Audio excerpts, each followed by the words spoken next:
nan lay marine américain di escorter ces navires xam nga ñu bëri dañoo jàpp ne que américains yi dañuy jël ay bateau bi ñëw droite dans les normes escorter mooy un navire américain day ñëw côté droite beneen navire américain ñëw côté gauche léegi navire bu ñuy escorter mooy nekk ci digg bi ñu bëri loolu lañ jàpp j'ai vu beaucoup dans les réseaux sociaux ñu naan waaw marines américain nan lay mën a escorter ces 3000 navires pour dindi leen ci détroit d'Ormuz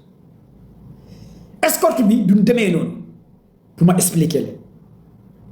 daa am lu ñuy wooyee géostratégie en langage militaire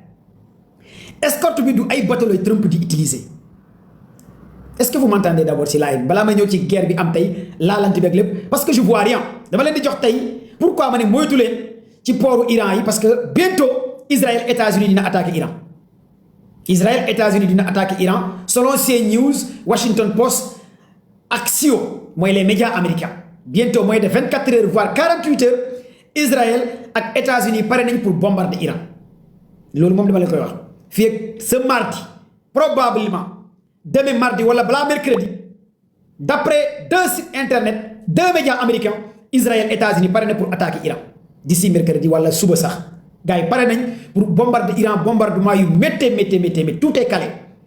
calé instant yi may wax ak yéen moo tax l'heure est grave si vous m'entendez bu nekkee yéen a ngi dégg li may wax ngeen partagez ma live bi parce que on signale le live si vous m'entendez partagez le live s'il vous plaît gars yi tapate leen ngeen partagez live bi partagez le live s'il vous plaît gars yi tapate leen ngeen partagez live bi parce que gisuma dara yéen vous pouvez me voir joxe leen cadeau cœur yi pour sécuriser live da ngeen di joxe ay cadeau ay cœur ay fleurs pour protéger live parce que sinon je me décarcasse pour vous donner des informations après maa ngi ñëw ci Sénégal ah mbiru Diomaye bi Sonko gouvernement bi Diomaye war a teg naa ci ñëwaat ah limogeage bi yeneen DG yi Diomaye war a dàq naa ci ñëwaat PCA yi naa ci ñëwaat deuxième partie bi dinaa ñëw wax leen carrément premier ministre bu bees bi yépp bi Diomaye war a teg ak gouvernement bi kan moo nar a nekk ministre de l'intérieur kan moo nar a nekk ministre de premier ministre kan moo nar a nekk nangam kan moo nar lépp fii ngeen koy déggee ci commando Baye live en direct li gars yi di préparer li gars yi di waajal kon partagez leen mu gaaw s'il vous plaît tapotez et partagez le live sànq maa ngi leen di expliquer d'abord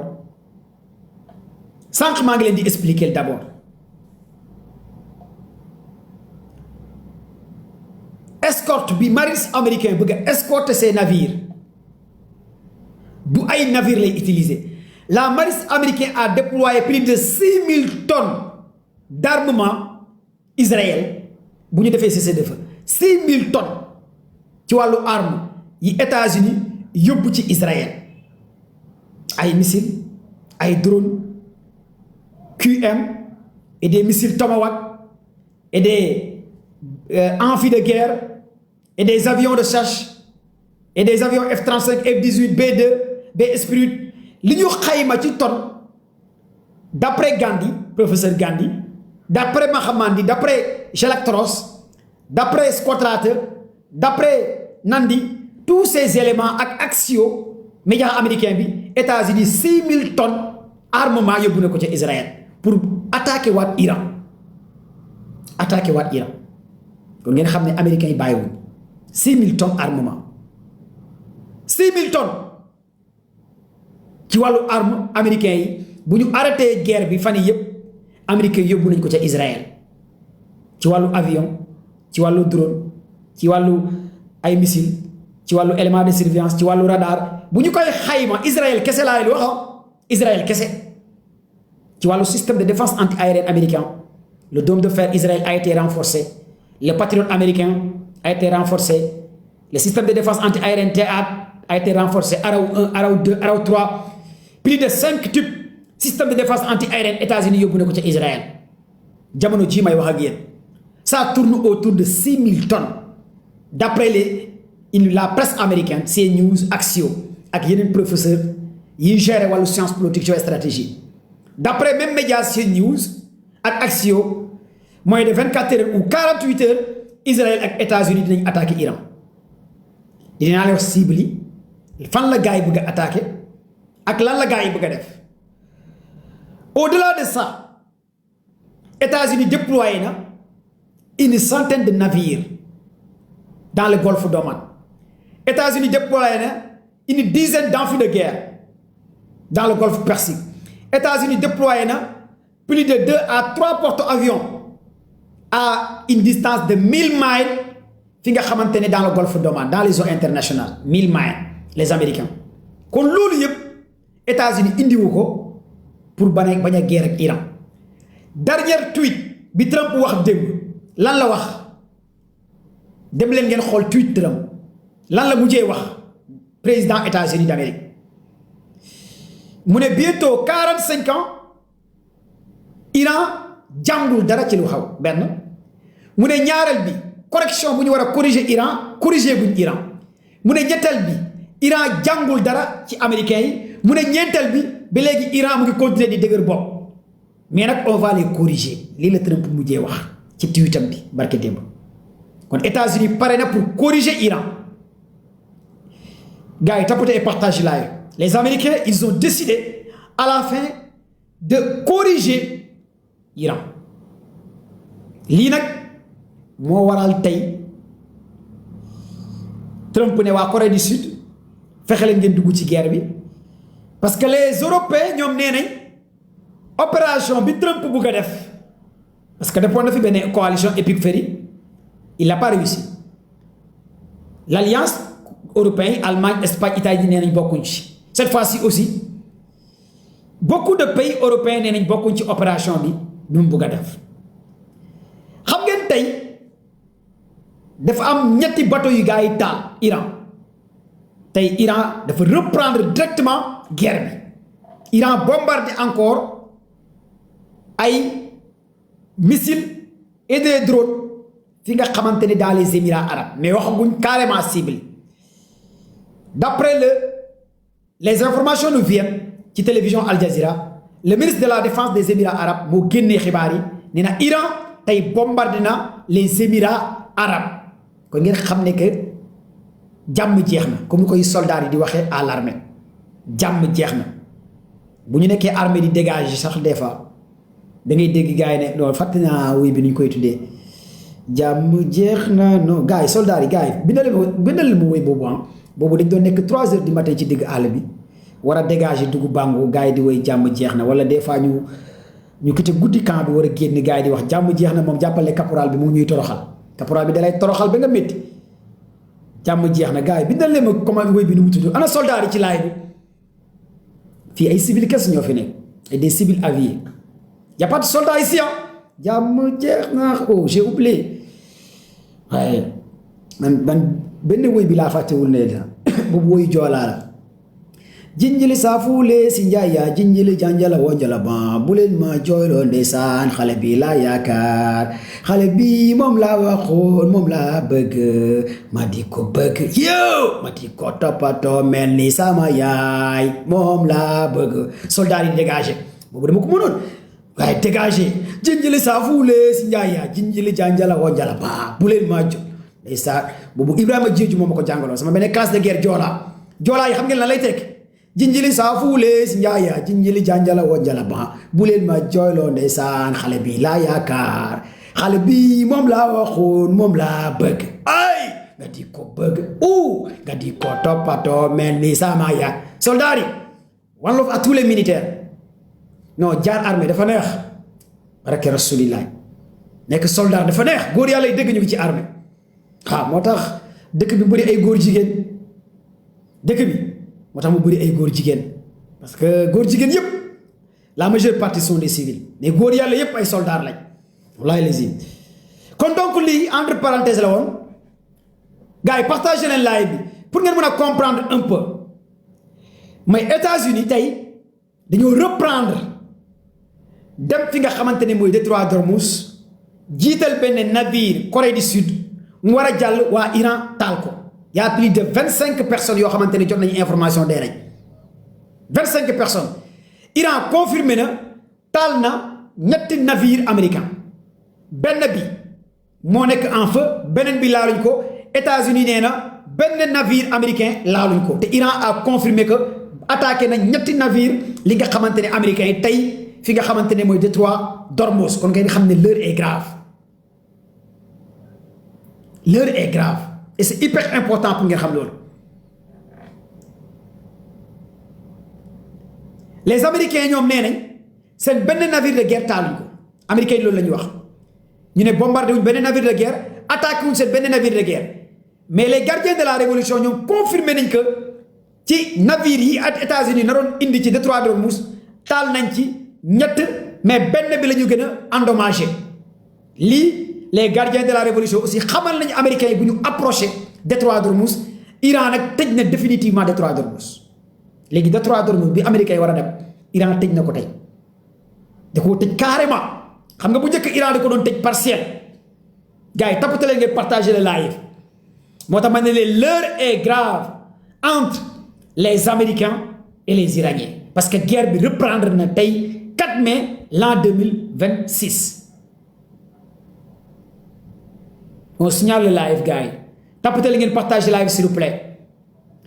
merci à l'assistant technique TikTok de sécuriser et de bien protéger notre live. Aïssatou, merci pour les cadeaux, les fleurs, les cœurs. Mes followers, mes amis, mes frères et sœurs, merci. Merci encore de plus. Assia Touré, merci. Partagez-les, mon gars, s'il vous plaît. Kon donc, gars, et classe de guerre, merci, commandant, merci. Qui sont ma classe là. Kon donc, gars,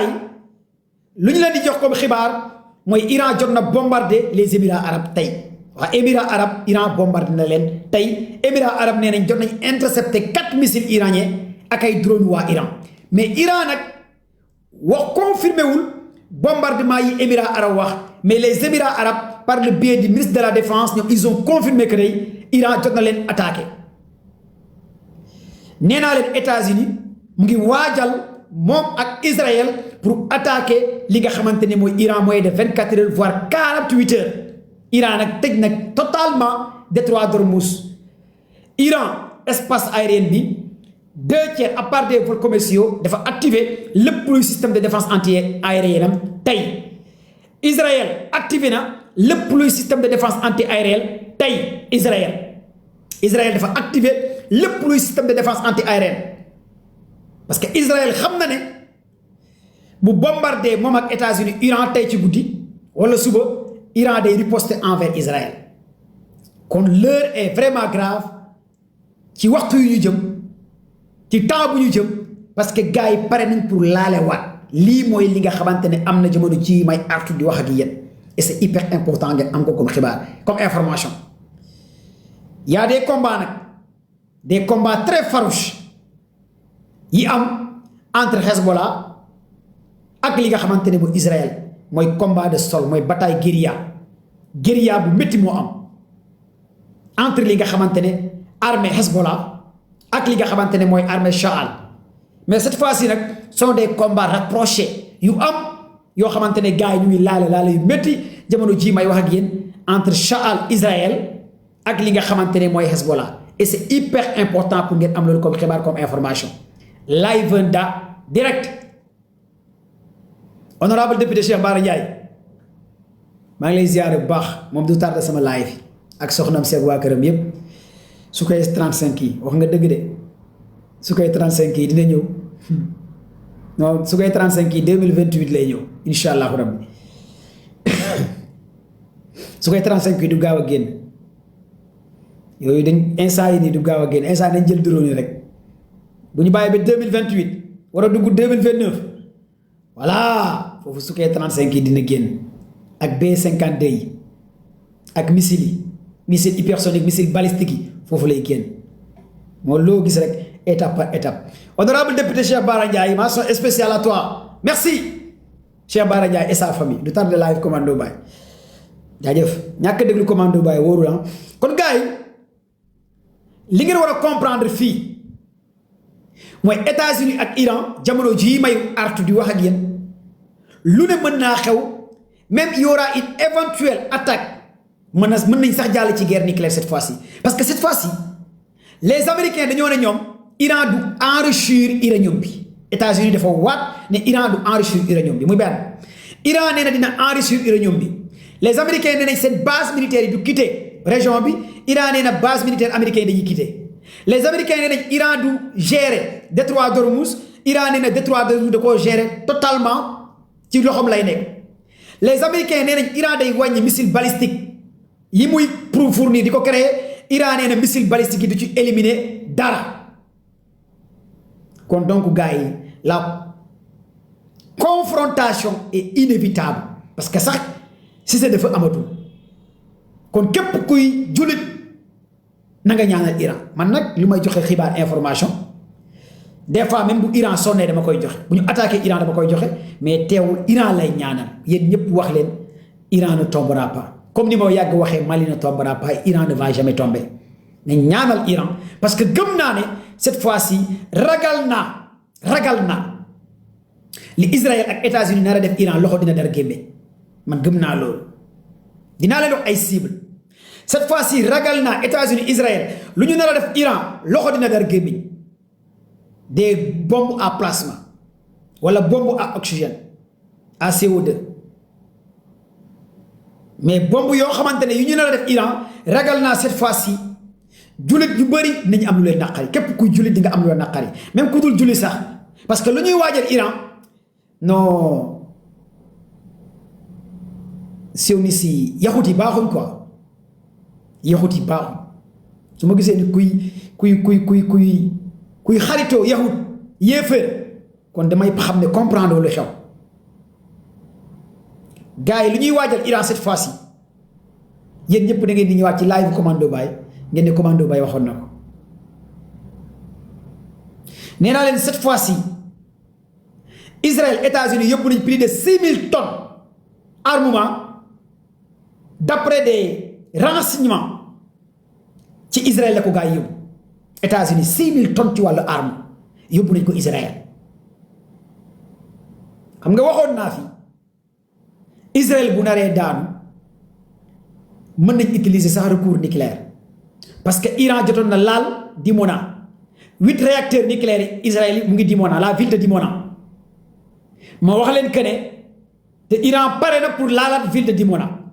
mais est-ce que cette fois-ci Israël dina xaar Iran laal ville Dimona moo tax ma ne leen l'heure est grave l'heure est très grave li nar a xew fan yii di ñëw entre Iran gars yi abonné leen ku abonné gul na nga abonné ci commando Baye parce que guerre bi reprendre na tey Iran États-Unis cessez-le-feu bi jeex na tàmbaliwaat nañ seen xeex bi tey 4 mai l'an 2026 lu ne mën naa xew suba wala ginnaaw suba lu ne mën naa xew lu ne mën naa xew ci àdduna bi gis ngeen instant yi presque essence dafa commencé manqué instant yi Sénégal ak yeneen réew gasoil mu ngi commencé manqué te bu ñu laalee baril bi day yéeg essence dina yéeg gasoil dina yéeg ñaata tonne baril moo commencé manqué détroit d'Ormuz Iran tëj na ko tey plus de 3000 à 4000 marins kenn jàllu kon crise bu métti moo nar a am Sénégal moom am na crise moom diggante Diomaye Sonko rek crise la Sénégal moom ñu ngi ci crise ñu ngi ci Iran États-Unis mu ngi biir Sénégal Ousmane Sonko ak waa Pastef ñooy Iran Diomaye ak gaayam yi ñooy États-Unis Sénégal moom ñu ngi ci Iran parce que Sonko mooy guide de la révolution Diomaye ni ko doo guide de la révolution bi Diomaye mooy Trump waaw Sénégal moom ñu ngi ci Iran États-Unis bu métti sax waaw tey rek am na benn Sukhoi 35 bu ñu bombardé palais génnee ko palais waaw tey moom dañoo Sukhoi benn 35 génnee ko fa dugal fa benn américain génne nañ fa benn guide de la révolution biir palais bi ne ko ca biti waaw dugal fa benn américain kon gars yi Sénégal moom ñu ngi ci Iran États-Unis diggante Diomaye Sonko moom waa Pastef ñooy Iran Sonko mooy guide de la révolution Diomaye mooy Trump ànd ak waa Israël ak coalition lii moo xew Sénégal moom ñu ngi ci dëkk Iran États-Unis crise bu métti moo commencé dugg Sénégal bokk nag ay crise internationale moo tax ñun moom xaw ma lan lañ def yàlla mais ñun ñooy gën a subir crise yi nar a am Sénégal dina métti trop ci lu nar a am Sénégal benn suñu biir am nañ crise international am na crise fan la ñu jëm maanaam ñun moom ñoo gën a nar a am musiba naaru laa ci biir réew mi am na crise international am na crise te Sénégal cure-dent sax mënuñ ko créer ñu ëpp problème te am nañ crise bu nekkee lu ma wax li du dëgg rek ngeen wax ma ñoo ëpp problème gën a bëri wax te mënuñu créer dara kon jàpp leen ne que Israël ak États-Unis d'après média américain CNews ak Axios Israël ak États-Unis pare nañ pour bombarder Iran moins de 24 heures voire 48 heures gars yi l'heure est grave xam ngeen nag yan cible la Israël ak États-Unis bëgg a bombarder tey fii nag moo tax ma taal live bi balaa may ñëw ci Sénégal lii nag moo tax ma ne j'ai vraiment peur ci lu nar a xew ci àdduna bi ci fan yi di ñëw tiit naa trop parce que musuma tiit comme nu ma tiitee nii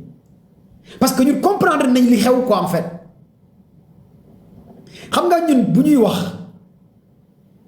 boo comprendre da nga naan ah gars yi dañoo sonal ci guerre bi commando bàyyi dimbale ñu si su koy 35 bi su koy nangam ma ne leen sawaay fexe leen ngeen xam li xew ci àdduna bi bu ngeen xamee li xew ci àdduna bi walaay da ngeen di tiit bu ngeen xamee lu ñu xaw walaay da ngeen di tiit parce que àdduna bi yëpp safara la su ma ne àdduna bi yëpp safara la arme yi gars yi créé dégâts yi mu mën a def ci àdduna bi lépp safara la arme yi gars yi créé laa wax arme yi su ma ne àdduna bi safara la àdduna bi ay arme safara kese moo fi nekk tous ces armes c'est du feu lii moo tax ma ne parce que dafa am benn ceinture de feu bi wër àdduna bi imaginez Mali fii mu ngi tàkk imaginez leen gars yi dooleel gars yi nekk Mali imaginez leen tey ñu renverser Mali lan mooy xew Sénégal imaginez leen loolu Israël ak États-Unis ak européens ñooy dool jàppale terroristes yi ñoom kese la Israël États-Unis européens ñooy dooleel terroristes yi amut leneen ak waa Turquie parce que Mohamed Jawlani bi muy daaneel gouvernement Bachar Assad kan moo ko dooleel Israël États-Unis ak Turquie Mohamed Jawlani mi nekk président Syrie tey mais nekkoon na Al-Qaïda terroriste la plus de 15 000 combattants la gars yi Italie utilisé ak ay chars de combat ku leen jox chars de combat yi terroriste yi bi ñuy daaneel gouvernement Bachar Assad terroriste yi ku leen jox chars de combat européens yi la américains yi ak waa Turquie amul keneen ñu renversé gouvernement Bachar Assad ña ñoo fa nekkoon waa Al-Qaïda ñoo ànd ak Mohamed Jawlani Al-Qaïda ñoo nekk ca Mali ña ñoo fa nekkoon jihad islamique nekk ca Syrie ñoo nekk ca Mali nekk ca Niger ña ñoo fa nekkoon jin bi nekk ca Mali moo nekk ca Libye nekk ca Syrie ña ñoo fa nekkoon front libération Azawad ay même naar lañ naaru Azawad yooyu bàyyeekoo naar yàqalu bâche yooyu ñoo nekk en même temps ci Syrie ce sont ces mêmes front libération Azawad yi nekk ca Mali ñoo nekk ca Syrie mais imaginez ça européens yi par le biais de ukrainiens yi di leen dooleel les ukrainiens ñoo leen di dooleel ñooñu tey Iran États-Unis laale européens ukrainiens yi renforcer ñële dooleel leen lan moo nar a xew en Afrique après moo tax ma ne j'ai vraiment peur ci lii raam parce que boo comprendre lii raam ak li xew da ngay tiit ci yàlla Aïda Kaïré merci ci partage bi gars yi partagez le live s'il vous plaît tapotez la ngeen partage live vous êtes 2000 personnes sur le live boo xamul li xew nag parce que ñee dañoo xaar Iran États-Unis déclenché rek pour ñëw dugg Mali lii moo nar a xew instant yi Iran États-Unis bu laalee bu métti gars yi dañuy dooleel gars yi ca Mali Ukraine européen dinañ dooleel terroriste yi ca Mali barke rasulillahi waxuma pour waxantu xam nga le 8 le 7 le 8 le 9 mai trêve day am diggante Russie ak Ukraine si c'est de day am parce que y a une fête qui est là-bas mais dès l'instant que Iran États-Unis laale jàpp leen ne que les pays des Émirats arabes ñooy jàppale terroristes yi ukrainiens yi européens dinañ jàppale terroristes yi ca Mali ca Burkina ca Niger lii moom dama leen koy wax ngeen teg ko ngeen téye ko d'abord bis bu gars yi laalee gars yi dinañ yëngal encore Mali Burkina Niger parce que tout est calculé maanaam ñoom bëgguñ mbir mi am réflexion amu ci bëgguñ kenn focus dañoo bëgg bu gars yi laalee rek fële day tàkk Mali day tàkk Niger day tàkk Burkina day tàkk lu leer laa leen jox tout est calculé les éléments front Azawad ancien MNLA Touareg yi jin yi nekk ca Mali ñoo nekk fële ca Libye ñoo nekk fële ca Syrie ñoo nekk les sponsors ñoom lay Ukraine ak européens yi di dooleel lii ngeen war a comprendre jamono ji may wax ak yéen moo tax mention spéciale à armée sénégalais la gendarmerie suñu frontière yépp ca Tamba ca Kédougou ca Kidira ca Matam dañ ko gën a renforcer mention spéciale à l'armée sénégalaise dañoo gën a renforcer gars yi jamono ji may wax ak yéen melentaan sax yoo sax boo xawee naaw gars yi wàccee la armée sénégalaise dañoo gën a renforcer tous ces frontières loolu moom c'est à saluer parce que daa benn ceinture de feu bi ñu wër la gendarmerie nationale mention spéciale Garci les éléments de Garci félicitations à eux ñu ngi taxaw carrément lekkuñ naanuñ ñu ngi taxaw di renforcer l'armée nationale mention spéciale waaw ñooñu ay góor yàlla lañ il faut les encourager gars yi bindal leen ma ci commentaire yi mention spéciale à l'armée nationale sénégalaise félicitations à la gendarmerie nationale les éléments de Garci félicitations à l'armée bind leen ko ci commentaire yi ngeen encourager suñu armée bi peut-être yéen a ngi fii di nekk di wax ci ay góor jigéen nekk ci ay détails ci ay góor jigéen mais gars yaa ngi liggéey bu mucc ayib pour aar Sénégal pour ñàkk Sénégal waaw armée nationale seule parce que instant yi y a une ceinture de feu bu ñu wër boo xamante ne l'heure est vraiment grave la Garci félicitations la Garci am na ñu bëri xamuñ Garci mais Garci sont des éléments de la gendarmerie très puissants gars yu ay des éléments de la gendarmerie bu tudd Garci mais gars yu taxaw ak armée nationale mention spéciale à l'armée sénégalaise kon donc li ngeen war a comprendre ci lii mooy reprise guerre Iran États-Unis tàmbaliwaat na tey la guerre bi tàmbaliwaat entre américains yi ak iraniens yi kon lu ne mën naa xew nee naa leen guerre États-Unis Iran bi bu tàmbalewaatee sama xel demul sax ci Iran États-Unis sama xel ci Mali lay dem parce que xam naa lan la gars yi di waajal ca Mali ak Burkina ak Niger fale bu tàkkee rek dañuy taal fale lii mooy seen plan les terroristes lii mooy seen plan les européens et les ukrainiens ak gars yi leen di sponsoriser di leen jàppale ñoom dañoo soxla coordonner affaire yi nga xam ne affaire bi du ñu may gars yi temps de réflexion lii mooy lu am alhamdulilah ginnaaw bi tey Sadio Camara Assimi Goïta jëlee leng yépp teg ko ci mbaggam ne moo jël poste Sadio Camara wala renseignement moom Assimi Goïta moo ko géré il a compris te jàpp nañ ñu bëri ci armée Mali ñi nga xamante ne aussi renseignement Mali ay politiciens par rapport ak li xewoon le 25 avril kon félicitations les femmes l'armée malienne ak aussi Africa Corps quand je parle Africa Corps c'est l'armée privée russe bi dooleel Mali di jàppale Mali mais mention spéciale armée Mali en partenariat avec Africa Corps parce que liggéey nañ liggéey bu mucc ayib ci ville bu nekk Kati ak Kidal ak Bamako ak Savaré kon mention spéciale à l'armée femme Mali. Mali ne tombera pas et Mali ne va jamais tomber lii il faut que ngeen xam ko d'abord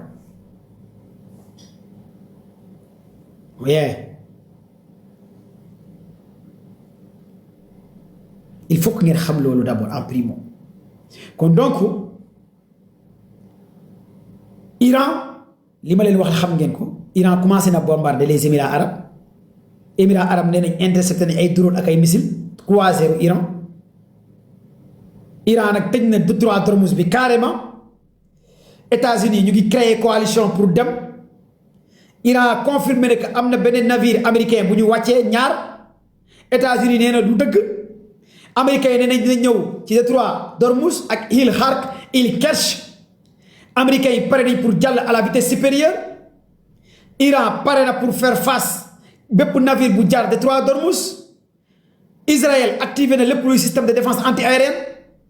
la presse américaine CNews Axios ñoom nee nañ moins de 24 heures voire 48 heures Israël États-Unis dina bombarder Iran kon gars yi l'heure est vraiment grave heure bii may wax ak yéen tout est calculé système de défense antiaérienne di ko activé tout est activé l'heure est vraiment grave jàpp leen ne que cessez-le-feu jeex na négociation Iran États-Unis jeex na léegi raag moo des raag Trump nag nee na Iran jàngul dara 45 ans yi dina corriger waa Iran Trump nan la bëgg a corriger waa Iran man j'ai vraiment peur ci bombardement yi gars yi bëgg a décapiter Iran cible américain yi 5 la moo wax leen ko balaa ma ñëw Sénégal gars yi partagez le live s'il vous plaît merci à l'assistant technique TikTok de sécuriser et de protéger notre live merci à TikTok gars yi tapote leen ngay partage live s'il vous plaît tapote gars yi tapote leen live s'il vous plaît là on signale le live joxe leen cadeau cœur yi sécuriser le live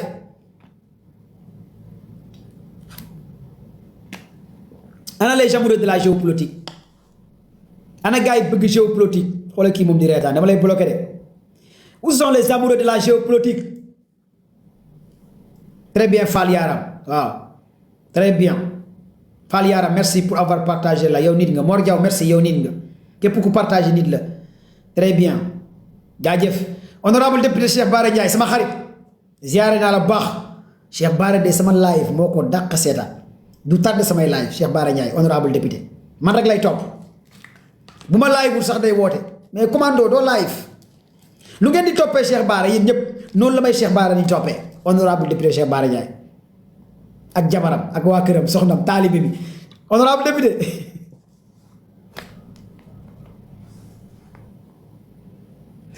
honorable député Cheikh Bara Ndiaye kontaan naa ci yow sa liggéey rafet na patriote yëpp bëgg nañ ci yow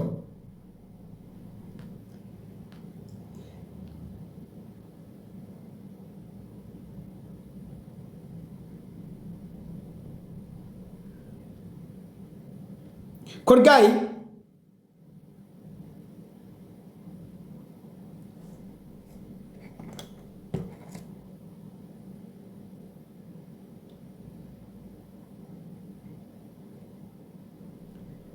un drone américain MQ-4 survole le golfe Persique près des rives iraniennes, d'après les médias américains. Selon CNews, les États-Unis, selon CNews et CNN et Axios, les États-Unis et Israël vont reprendre le conflit contre l'Iran alors que des missiles iraniens ont visé les Émirats arabes moins de 24 heures ou 48 heures. li ma leen di wax comme xibaar léegi la ko gars yi génneewaat kon selon CNews Axios États-Unis ak Iran ak Israël dinañ reprendre li nga xamante ne mooy attaque envers Iran. Les Américains annoncent avoir détruit 6 vedettes rapides iraniennes. Iran a démenti les informations des Américains. xam nga lu ma jaaxal cette fois-ci ci guerre Iran bu ne def na nangam États-Unis du dëgg États-Unis bu ne def na nangam Iran du dëgg xam nga lan moo ko waral parce que xeex bi ci géej gi la pour nga xam kan moo wax dëgg ak kan moo fen foog nga dem ci géej gi foog nga dem ci golfe Persique foog nga dem dans le golfe d'Oman gars yi est-ce que pare ngeen pour ma dem dans le détroit d'Ormuz ma dem xool ndax États-Unis ñoo fen wala Iran ñoo fen est-ce que pare ngeen pour ma dem est-ce que réellement pare ngeen pour ma dem parce que y a une guerre de la communication États-Unis nee na 6 vedettes rapides éliminé na ko Iran ne du dëgg ku ne yaa ngi wax est-ce que pare ngeen pour ma dem waaw laa dégg ak waaw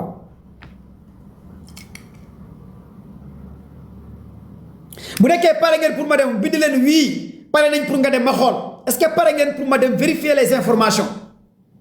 parce que selon les médias américains yi nee nañ 6 vedettes Iran taal nañ ko Iran nee na ñaari navire américain taal na ko États-Unis nee na Iran lu mu wax du dëgg Iran nee na lu États-Unis wax du dëgg te gaa yaa ngi laale ci Émirats arabes nee na Iran jot na bombardé ay missile ok yéen nee ngeen wii demal xam ngeen yéen ñi wax wii demal barke rasulilaay booy xool réew mu bari nit ñi soxor ñëwal Sénégal ak nit ñu iñaan ñëwal Sénégal da nga leen di jox xibaar di leen jox information ñu bëgg laa sacrifier ba pare nan la yàlla baax na c'est-à-dire soxor iñaan ñëwal Sénégal man dama leen di laaj man ak yéen bokkuñ kër bokkuñ sant bokkuñ famille man ak yéen bokkuñ njaboot lan ngeen ma yéene dee laa xamul yàqaluma leen lekk ma seen ceebu kër yàqaluma leen fanaanuma ak yéen xamu leen ma xaw ma leen TikTok ngeen ma xamee ngeen yéene ma dem ma dee man su ma dee ban njëriñ la leen amal lu tax ngeen soxor ngeen yéene ma dee naan ma demal xanaa man dama leen di dérange ci réew mi xanaa man dama leen di dérange man lan laa leen di dérange ci Sénégal bi ngeen yéene ma dem quoi ñëpp naan demal ah ku ma dérange kañ dama de man maa ngi dër sax te musuma dër parce que non dee dafa gaaw maa ngi di xaar ma naan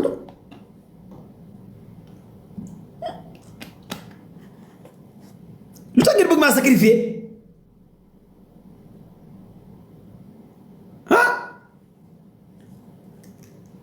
laay topp ba pare ngeen bëgg ma dem képp koo xamante ne dama lay déranger kat bul abonné ci man ah soxor baaxul ah ñu ngi def soxor ah léegi li ngeen war a comprendre mooy que ne les Américains ont confirmé que 6 vedettes iraniens yàq nañ ko Iran a confirmé que 3 navires américains benn bi la gars yi taal beneen bi dañ ko endommagé États-Unis ne Iran laalu dara Israël plus de 6000 tonnes d'armement dem na Israël dafa activer défense anti-aérienne les 2 médias américains CNN New York Times et Axios nee nañ les 24 heures ou les 48 heures selon CNN ak Axios ak New York Times États-Unis Israël dina bombarder lii di Iran cible yi mooy Téhéran palais présidentiel bi rey les négociateurs rey ay guides iraniens les centrales électriques yu nekk Téhéran ñu éliminer ko lii mooy cible yi gars yi wax kon jàpp leen ne que gars yi pare nañ pour rey ay dirigeants iraniens américains Israël yëpp pare nañ pour rey ay dirigeants heure bii may wax ak yéen nag ndax am nañ fan la dirigeants yi nekk ndax xam nañ fan la gars yi nekk mais bés bu gars yi bombardé ragal naa gars yi dinañ reyaat ay dirigeants lii la gars yi préparé instant yi pour rey ak li nga xamante ne mooy dirigeant iranien Sukhoi 35 am na ku koy laaj ci commentaire yi Sukhoi 35 avion la quoi avion russe la bu tudd Sukhoi Su 35 ki ko créé mu tudd Sukhoi avion mu ngi tudd Su 35 avion bu rapide la bu gaaw la avion bi moo tudd Sukhoi 35 day jël ay missile rapide ay missile croiseur avion bi moo tudd Sukhoi 35 yow miy laaj lan mooy Sukhoi 35 waaw parce que xam naa Cheikh Bara Ndiaye non temps yi nag Cheikh Bara Ndiaye daf maa diw bër bi quoi honorable député Cheikh Bara Ndiaye moom fan yii daf maa diw bër bi quoi bu toogee wal fajir rek ah foog mu ñëw ci sama géopolitique bi Cheikh Bara Ndiaye sama gaay la nag moo yëngal dëkk bi de waaw garabu nee na man maaraa garabu bu kese te su koy 35 génn maaraa garabu yaa yëngal dëkk bi day sa kalanda non garabu yi mooy yëngal doctorat yi intellectuel yi Cheikh Bara Ndiaye garabu bi temps yi moom yaa yor bës bi ah su ma la ko defalee bien garabu bi sa bayre bi am na doole de ah le mara garabu moo tere ne la waa coalition Jomo Kenyatta kon gars yi léegi dañuy ñëw un peu ci Sénégal xam nga Sénégal tey lu yàgg naa leen wax d'ici 2 semaines di ngeen gis loxo dina dar gémmiñ président Diomaye li mu wax man bettu ma parce que wax naa ko 1 an ci ginnaaw ne Diomaye du Sonko du Diomaye dafa am ay ambition